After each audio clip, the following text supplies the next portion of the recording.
I am committed to this video to the point where I did an hour-long rant, and it came out sounding like this. Flashback. This is where Murata and One have completely decimated the Ninja Village arc. It sucks. End of flashback. And you think I'm gonna give up because an hour-long rant that I did before was just sound like some sort of gibberish that you would see in Cyberpunk 2077, some sort of crazy yappity yap code, and then just poof into the ether? Wrong. I am committed to this because I am gonna say what I'm feeling in my heart of hearts, my Kingdom Hearts. And I'm telling you right now, One Punch Man, the latest redrawn chapters that stemmed all the way from October 2023, and here we are now in 2025 June. This ended last month, May 2025, and the end result is an inferior product compared to the 2024 product that Murata the entire year doing. Murata and One. I'm assuming, because I've been told that One was a part of this as well. So I'm gonna wrap them up together too, because it's embarrassing. This is horrific. This is dog water. This is trash. Trash. This is hot, steaming doo-doo, because you had already given us a superior product a year ago, and then you reneged on that superior product, and I'm assuming it's because of efficiency's sake, but you sacrifice quality for efficiency, and what we get is essentially a One Punch Man full bring arc situation. And that is saying something, because it was on pace to be like in the 8 category, and it dropped from an 8 to a 5, and there was no damn reason why you guys had to do that. None. Absolutely none. Zero. Outside of make the arc shorter. But you sacrifice so much of the world building and the character development, characterization for what? Punch, woohoo, hero. No, it's bad. There is a timeline out there where Murata and One, I'm gonna say mainly Murata, actually has the stomach, has the courage, not courage of cowardly dog. Oh my god, redraw. No, I mean genuine Braveheart courage to say, you know what? I'm gonna stand on this. And I had spent all of 2024 working on this. I'm gonna commit. Power. Oh, you thought I was out of steam after an hour-long rant? Please. Please. Come on. Are you crazy? You thought it was over. Disappointed. Very disappointed. Some people, I think, during my stream when I was in my reaction for this chapter, these chapters, all the redraws of 2025, I think they were saying that what is happening right now for the redraws is more in lockstep with the actual webcomic. The following is rated R. F the webcomic. I'm saying it again. I'm saying it clear too, no stuttering. F the webcomic. What did you say? I don't give a damn about the web comic because I only read the manga and watch the anime. If this was in the web comic, then the web comic is dog water compared to what Murata was doing in 2024. So no matter how you slice it, whether it be the web comic version or this version 3 of the arc, it's still inferior to the 2024 version. Okay, it's a crazy situation, but imagine spending $1,000 on the latest iPhone, and then you realize, hold up, my last phone was better. That's what's going on right here, right now. I'm gonna roll through it all right? It's gonna take some time for this video, make no mistake, but I'm getting this here and now off my chest, off my big, muscular, hairy chest. And normally, I'm a redraw meat writer. Oh yeah, normally, I am on like a hawk on hand, baby. I'm like riding. Ooh, when I hear Murata's doing a redraw, normally I'm like, I like that, daddy. I like when you like this, daddy. Normally, most redraws are pretty good. Case in point, Garo versus Saitama. We had our monster Garo fight, and then we end that off with the whole table talk. And then Murata says, okay, we're doing redraws. I'm like, you know what? Okay, like, let's see where this goes. Cosmic Fear Garo. Dumbing, because I know it's a webcomic. In the webcomic, you only have like Monster Garo or something. Not having Cosmic Fear Garo is sacrilegious. That's insane. Monster Garo webcomic probably was fine.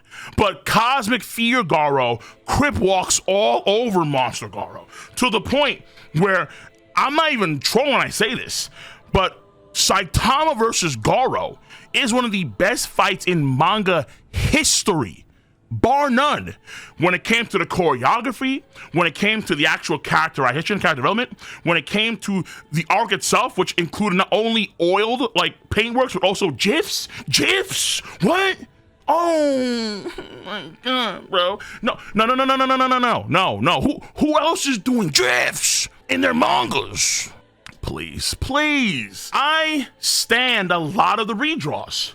I like the Child Emperor versus Phoenix Man redraws. For the most part, I think they're actually good changes. And I had confidence in Murata, and he validated that confidence when he did the first set of redraws for the first version of the Ninja Village arc, which was all of 2024. But then, for some damn reason, in January 2025, he flees the coop and decides, you know what? I'm gonna duck from what I did in 2024, and for the remainder of 2025, I'm gonna make worse content. I'm gonna go through all of the versions, because there's 3 versions of the Ninja Village arc. 2 of them are incomplete. The third one's finally finished, and the third one changes it changes actually everything damn near of the entire Ninja Village arc after Flashy Flash meets up with Saitama and Blast in the Hero Association headquarters. I'm gonna roll through part 1, which is short, part 2, which is hella long, and then part 3, we'll just go with that. So, part 1. This starts around chapter, it's hard to really say because of all the redraws. We're not too sure what number exactly we're on, but this is before we get like the official content that was in Viz Media and so on. So it's around chapter 194-ish, but again, it's hard to say. So basically, Saitama and Flashy Flash and Makino, that eye monster, they meet Blast in the Hero Station headquarters, the new headquarters. Sonic, at the same time, meets the Teninto group, the group of ninjas that are part of that same village that he was in, and they all kind of band together under that man's authority. Now, we do see some former martial artist guy trying to push himself to the limit to try and correct it to a human after he had consumed the monster cells. And then after that, Flashy Flash talks about his time in the village. Blast goes on about God's connection to the ninja village, and then Blast's connection with Empty Void, who was his right-hand man, the leader of the village, and also a man that hunted the cubes of God along with Blast. And now he's gone full evil, full rogue because of God's influence. Blast fought him 15 years ago, and Empty Void suffered grave injuries because of that fight. He went into hiding as well as those injuries. And now he explains how Void is the only one that can connect to the dimension where God is hidden in. So when we see that one shot of Saitama, the eye monster, Makino, and Flashy Flash, they peer through a hole and then they see something kind of hiding or sitting in fetal position, probably God. Well, that dimension, only Empty Void has access to that dimension, and it's through this thing called the Gate of the Celestial Rock Cave. So after they have some dialogue, they make a plan of some kind. Saitama goes to Blast. Flashy Flash gets called up by Sonic. And then they all know it involves also something with God. And also Sonic is working, quote unquote, with the Teninto and that man, quote unquote, Empty Void. So Flash goes over to fight against Sonic in like a sort of junk-ish area, and then there's flashback content mixed in with that, and it's pretty interesting flashback content giving you more insight on their childhood and their upbringing in the village. But their one-on-one fight doesn't last long because eventually Flash just overwhelms Sonic, and then the Teninto hop on in as that happened. But during their fight, it was pretty clear that Flash was better than Sonic. And during this whole thing, we also find out that in the Ninja Village, a lot of ninjas' lives were forfeit to God, in the same way how Homeless Emperor's life was forfeit to God, and in front of Zombie Man, he turned into a pile of salt. Well, in the same vein here, a lot of ninjas also were forfeit. Their lives were forfeit to God, and it's like a giant mound of salt skeletons in the corner. The 10 Ninto, they do get beaten by a combo of Sonic and Flashy Flash. Not a big deal. But then in comes Empty Void, that man. He actually simulates the intestines and organs of the 10 Ninto, those ninjas, and he is crip walking on Flash. Flash tries to fight back, but Flash ain't doing a good job, and then he gets cubed. And then now the influence of God is trying to reach out to Flash in the same way that Tatsumaki had it, in the same way that Garo had it, right? However, Sonic breaks Flash out of this, and they're going to continue their fight. However, Empty Void is gonna blitz the hell out of Flash and Sonic, but in comes Blast behind Empty Void to blitz him, and that's where version 1 of the arc ends. Some elements were crazy, others were not so crazy, but overall, it was relatively okay. Around March 2024, he announces some redraws. Everyone stay tuned, it's gonna be great. Stay tuned. And this is where part 2 comes in. The actual, like the best version, I'd argue, of this arc. And not only is it the best version of the arc, but also it's the version that's like official because it's on the Viz Media. Though again, not anymore because that was the version 3, because that's why we spent all of 2025 working on a redrawn version of the Ninja Village arc again. Even though officially you had it on Viz, doesn't matter. This is one of the worst. Okay, first of all, the highs, the best. When Murata and one were on their A game, mainly Murata, when he was on his A game, when he actually could commit to something that was very far removed, as far as I understand, from the webcomic, but that was okay since you already had done that before with, let's say, the Monster Association saga. It's okay to go above and beyond because you already had established that in previous arcs. Commit to it, dude. Just commit. Tangent. I do hear that Murata is a perfectionist. I understand that. I get that. I do. But the problem is that perfectionism can also mask a lot of cowardice, where I understand it too, where you want to get something right down to a science, and then you're willing to just do whatever it takes to get it down to like the last detail, the last note. And I believe, I could be wrong here, I believe it's one of the same problems that Bob Perschetti, I think it is, the director for Into and Across Spider-Verse, I believe that he's such a perfectionist that he's even willing to do like several different takes of one scenes, which takes up, of course, more time for the actors, the voice actors, and the animators and editors and so on and so forth. So being a perfectionist, trying to get things down to, like I said, the last minute detail, make sure it's all good the way you envision it to be. I understand that.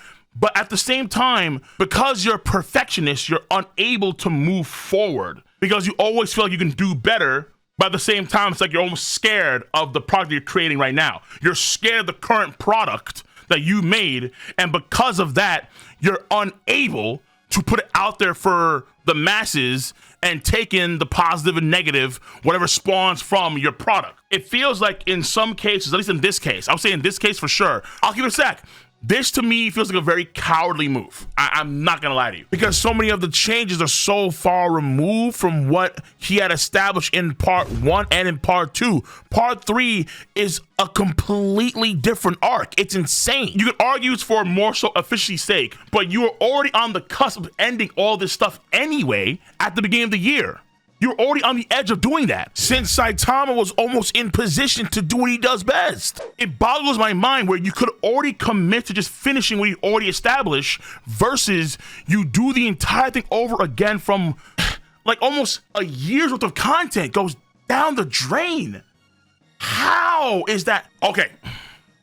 Part number 2, redraw number 1. When Saitama, Flash, and Makino meet Blast, Stitch questions Saitama about the details about how you beat Garo.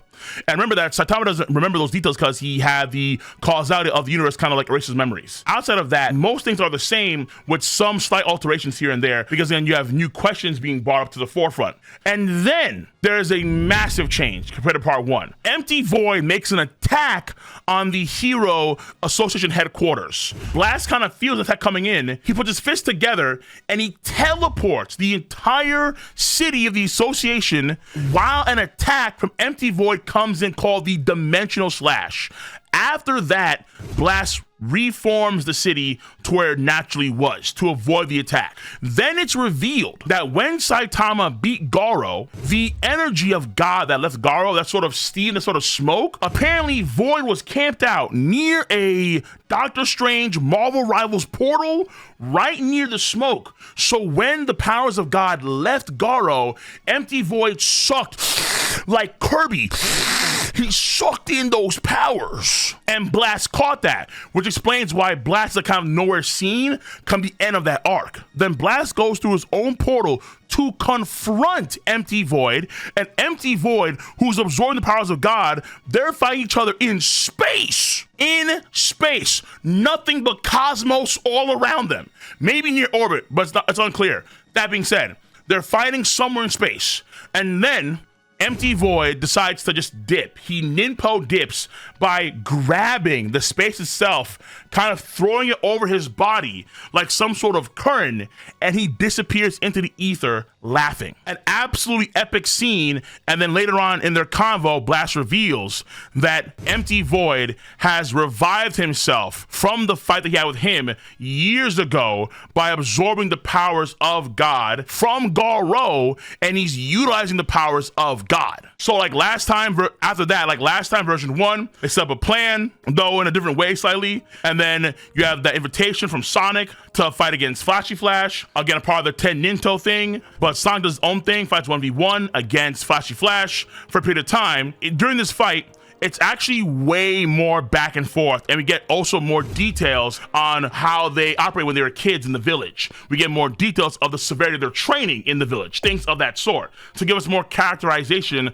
for both Flashy Flash and for Sonic. But the key thing here, I think, is that when they actually fight each other, Sonic and Flashy Flash have a better fight compared to their part 1 version, and it's more back and forth, it's more even between the two, though Flash does edge out Sonic. And this time, the 10 Ninto, they do come in, and like last time, they get diffed, but unlike the first time, second time around, they get diffed and they get nixed. They get terminated. Flash and Sonic proceed to kill all of the 10 Ninto ninjas that were targeting their lives. And reason being is because of the battle experience, and also because of the upbringing where both Sonic and Flash have better synergies compared to most other ninja individuals. But at the end of all that, here comes Empty Void with a Giga Ninja play. He completely copies with a copy jutsu. He copies Flash. He gives Sonic the Tesseract. He touches that. Now the influence of God is going on Sonic, and then he thwarts Flash. He has Flash go into the Tesseract as well, or get influenced by God. And then as Flash almost succumbs to God's influence, it's Sonic that breaks him out of that. Because Sonic, and here's where you get the dynamic here in this version, Sonic has a tougher mentality than Flash does, but Flash has better skills than Sonic. So there's some sort of counterbalance in the two when it comes to how they operate as fighters. So the influence of God does not affect Sonic that well at all, and he's able to actually bust out of that. So that is a very interesting character detail for Sonic, for sure.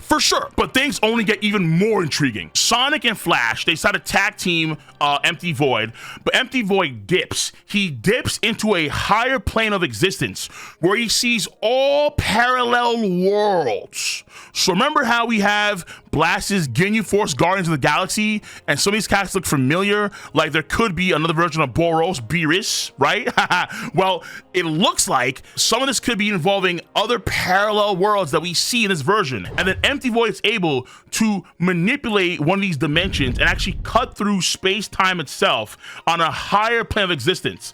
Interference from a higher dimension, aka his dimensional blade. But in that time frame, Blast comes in there and he saves them by tricking Empty Void into believing that Sonic is dead, but in fact not dead. In comes Blast to save the day, and that's where the first set of redraws matches the original version of the One Punch Man manga. After this, there's actually a break when Blast comes in, where we cut over to new content that involves the Neo Heroes. And the Neo Heroes, we follow Seiryu. We have a whole bunch of new characters that are introduced, a hero org that's trying to match the Hero Association, and things are for sure intriguing over there, particularly at the end of that, where we do get the introduction of Blast's kid, Blue. And Blue is the face, he is the leader of the Neo Heroes. He's like the top hero of the group right now. So in the same way how Blast is the #1 hero of the Hero Association, Blue is the one hero of the Neo heroes. And then after that introduction, we actually cut back to the fight between Blast and Empty Void. And here's where things get even better. Blast is able to seal Empty Void in his darkness gravity ability, but Sonic tries to kill Empty Void, and then Blast stops him from doing that.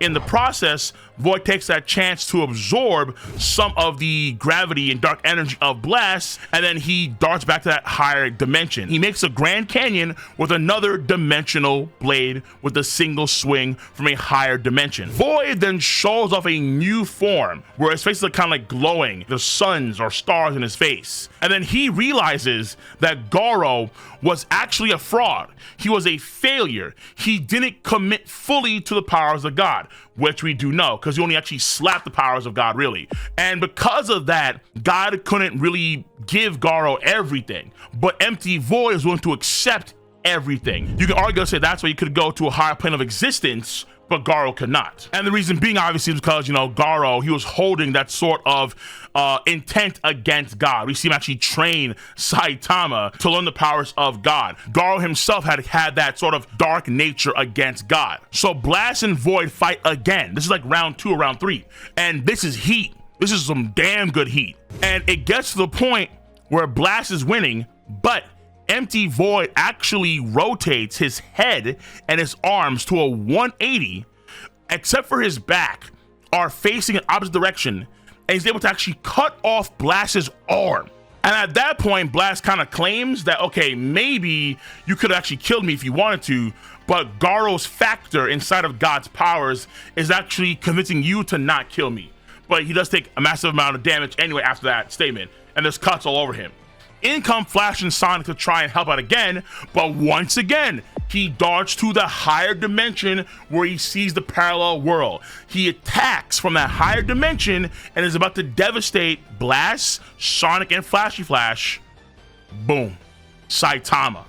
Saitama, you know how it is. When he comes in there, it's going to be like negative. He annihilates, he washes, it is what is there. And here, no exception. But from a higher plane of existence, Empty Void does his swing, Saitama catches that blade, and then Saitama then proceeds to not only stop one attack, but two dimensional slashes, and then he pulls Empty Void down from a higher plane of existence, and a Looney Tunes like hole is in the ground where he fell from. That was one of the funniest and most hype moments of the arc by far and away. Just getting pulled down, yeeted down from Mount Olympus, and then boom, Looney Tunes, Wile E. Coyote type activity on the ground. It was beautiful. It was beautiful. And now Saitama has a new set of kitchen knives. Excellent. But Empty Void's not done yet. It's only his swords that he lost. So he continues that fight against Blast. And then Blast goes for a suicide play where he's trying to actually merge his axis with Empty Void's entirely by manipulating gravity, space, time, so they kind of share the same coexistence, like in the same vein as a black hole kind of taking in matter, and then that matter will then cease to kind of be independent of itself because it's being crushed by absolute gravity. Or since Blast powers are sort of themed around darkness, this could relate to dark matter, where dark matter, I believe, can occupy the same space as regular matter, though I'm not too sure about that one. Either way, it's the same principle, I think, but applied to consciousness and human beings. And as a result, they would destroy each other. However, the light of God defies Blast's powers of darkness and gravity, but because they did link up axes for a short window of time, they're able to share memories, and Blast gets memories from Empty Void.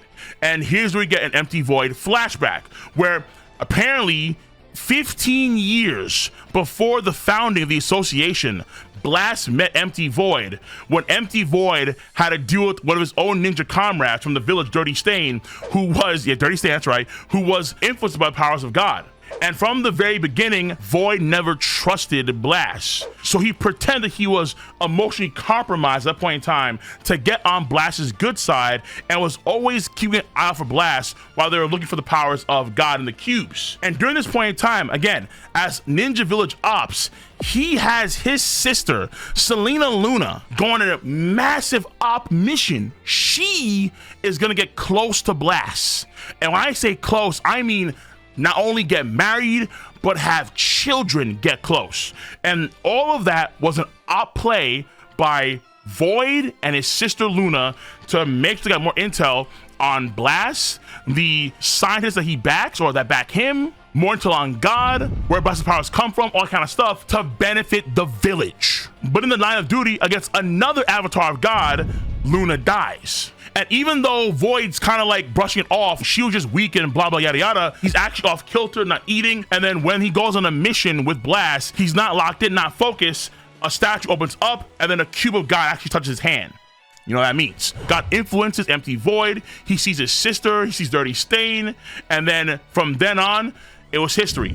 Void was now a member, an avatar of the big God. So back to real time, Empty, Void, and Blast, they continue their fight. And also, I forgot to real quick, when Blast did his crazy suicide play, he actually does his ability by having his severed arm hit his detached, his severed arm to make that gravity portal to do in the first place. So that was that was really, really damn cool.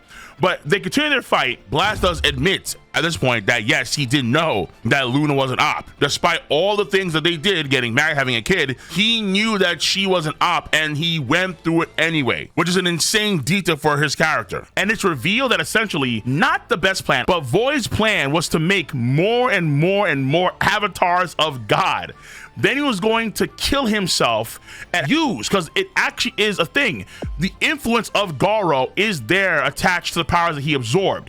So the idea was to take his powers that were influenced by Garo, spread that among the other avatars of God that he would create, thereby killing himself. But the other avatars then would have powers of God that are corrupted by Garo's influence, and then they then would fight against God and kill God in the process.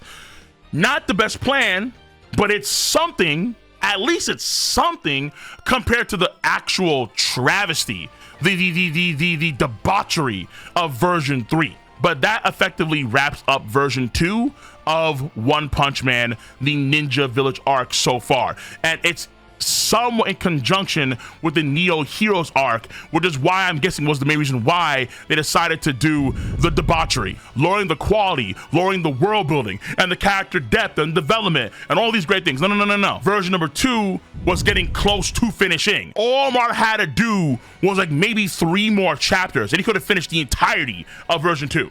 But no. This is nasty work, vile. This is sacrilegious. It's demonic. This is Asmongold, no shower for 3 weeks, just nasty. Version 3 starts off basically the same thing. Saitama, Eye Monster, and Flash Flash to meet Blast in his association. But this time around, Flash Flash does the exact same thing he did when he first met Blast during the Monster Association saga, where he sees Blast, he attacks immediately, Blast then diffs him, goes behind him. The exact same thing happens here. I'm here to give you a status report. And then he gets diffed again by Blast. So a rinse and repeat of what happened during that arc. And then, like the last time too, the 10 Ninto are introduced, but they do get better introductory panels compared to version 1 and 2, where this time around there's a lot more uniqueness in their styles, how they come in, and it's more spread evenly across all the 10 Ninto. And they have the same mission too as last time. They want to assassinate Flash Flash, and they want to kill Blast. End of story. And there's also more bickering between Flashy Flash and Saitama, where Saitama is saying that Flash and Sonic are on the same level. Flash says, hold on, that's ridiculous. But then he realized, okay, so Saitama beat Sonic easily, and then Saitama beat Garo, who beat Platinum Sperm, who quote unquote beat me, Flashy Flash. So he is irritated by that as well. But that's really it when it comes to that first set of chapters. And then from here, we get a sit-down table talk in Saitama's room with Stitch, the Eye Monster, Flashy Flash, and Blast. And it's all Flashy Flash flashback. And it's more details onto the training that both Sonic and him went through when they were part of the village. What things they did exactly. And also it was revealed that Flashy Flash, like in the same vein as Kyokai and her sister in Kingdom, Flashy Flash actually kills the leaders of the ninja village. But he poisoned Sonic. So Sonic would not be a part of that whole situation. But Sonic later on, like Naruto, all he knew was his ninja way.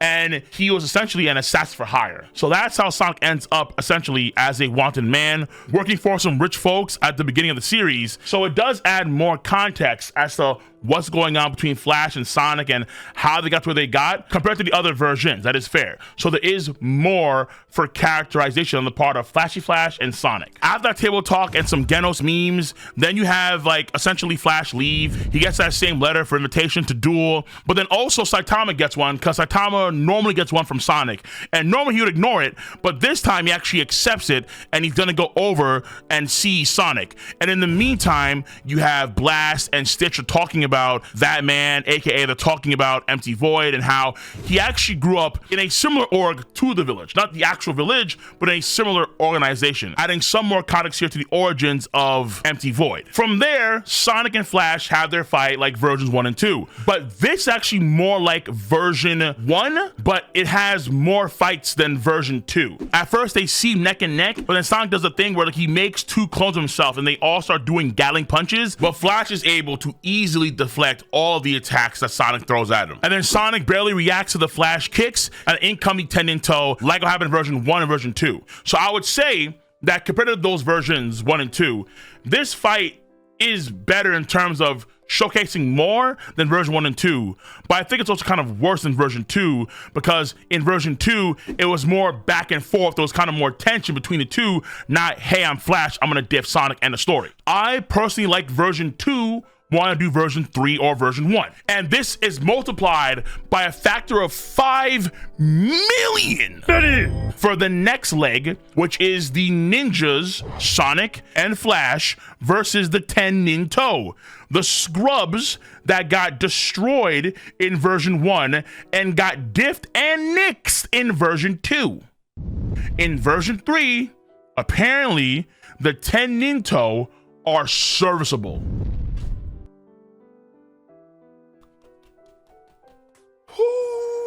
What? Remember, we had a version of this in 2023. Then he redrew it in 2024.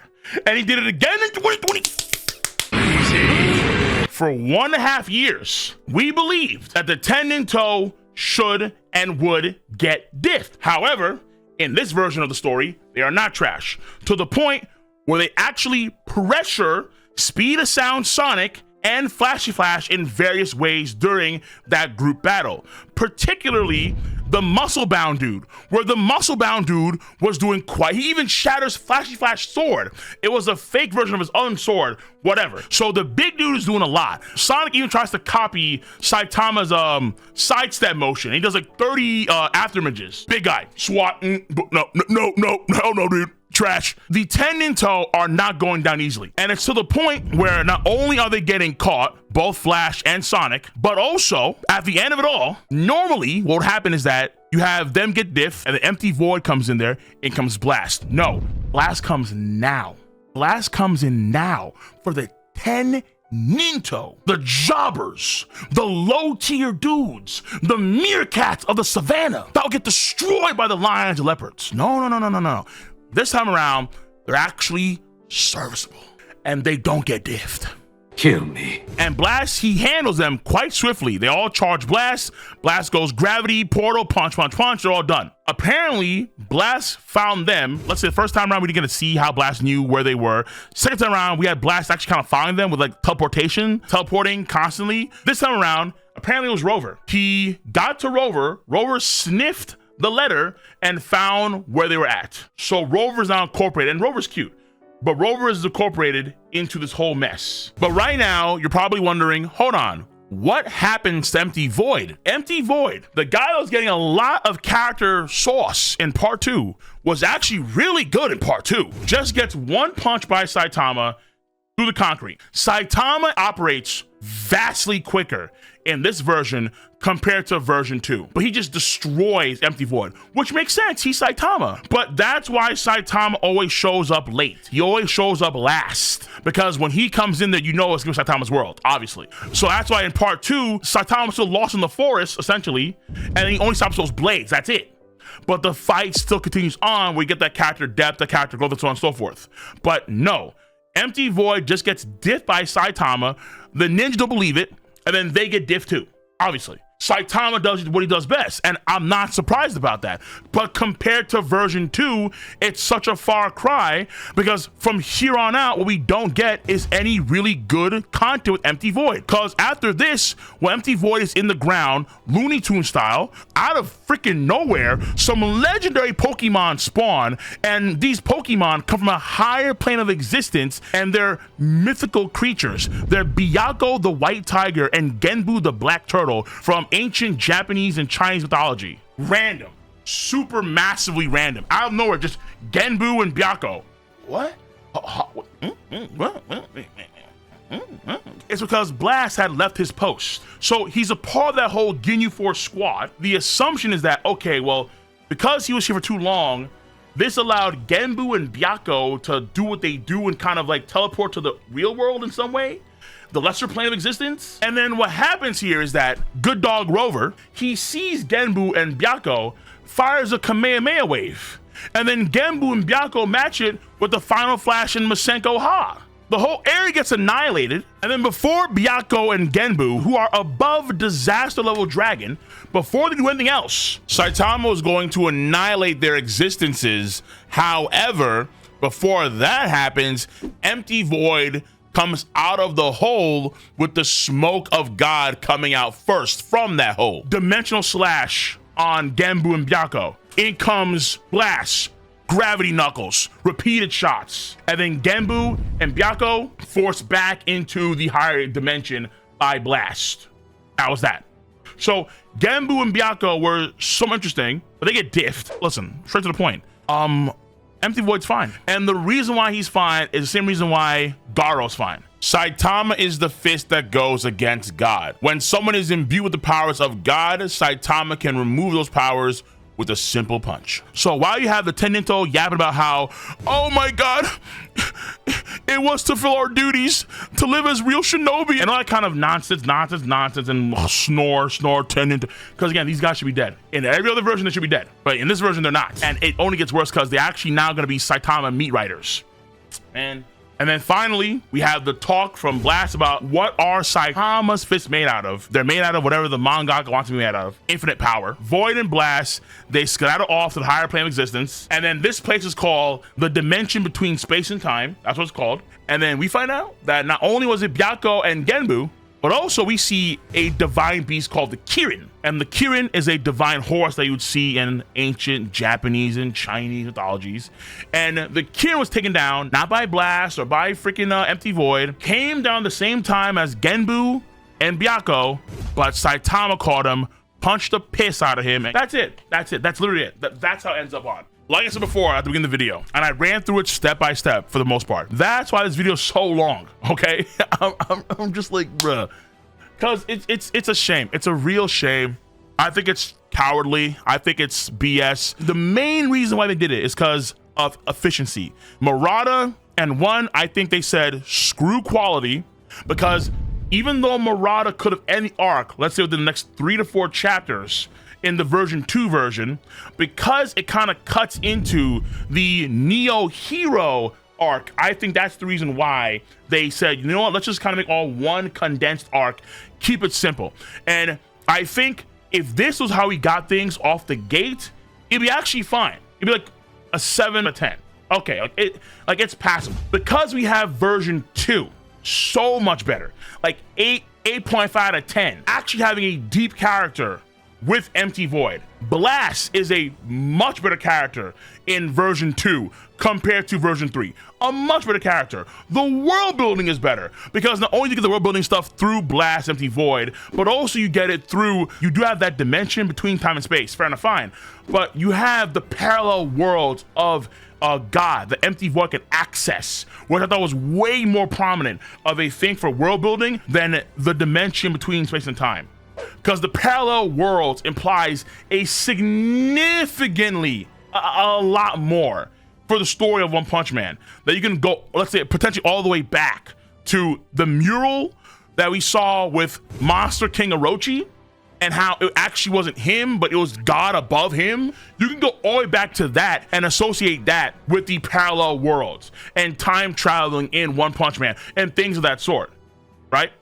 The association of God's footsteps and how they operate from a higher plane of existence, which ignores conventional distance and mass and time.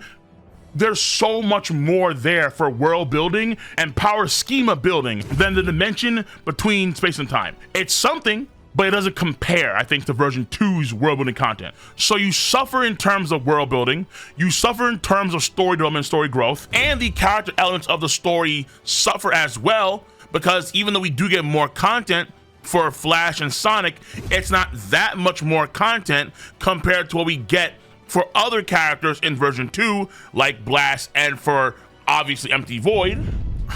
The only thing that's better is arguably the pace. It's just shorter, and now it's done. It wasn't done in version 2, but it's all done in version 3.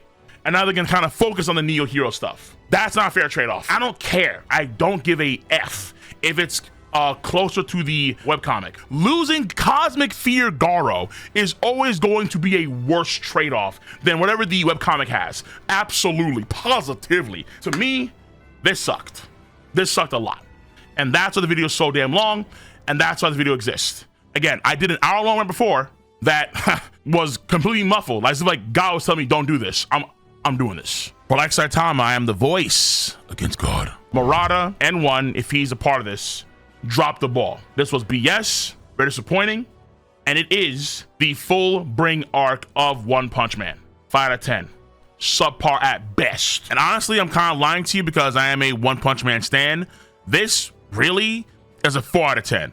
It's just plain bad. And the core reason, once again, is that there's always going to be a superior version out there, and they chose to make it worse, completely wasting 2024 and half of 2025 in the process. But that's what I think. That's what I honestly gotta think. Let me know your stance on the subject matter at hand. If you enjoy your boys' video content, give a thumbs up, subscribe to the channel, and click on that bell to join the notification squad. Whatever, bros. Whatever, ladies. I'm gonna see y'all later. Take care. Have a nice one. Do I want Murata and want to have a nice one right now? Tough.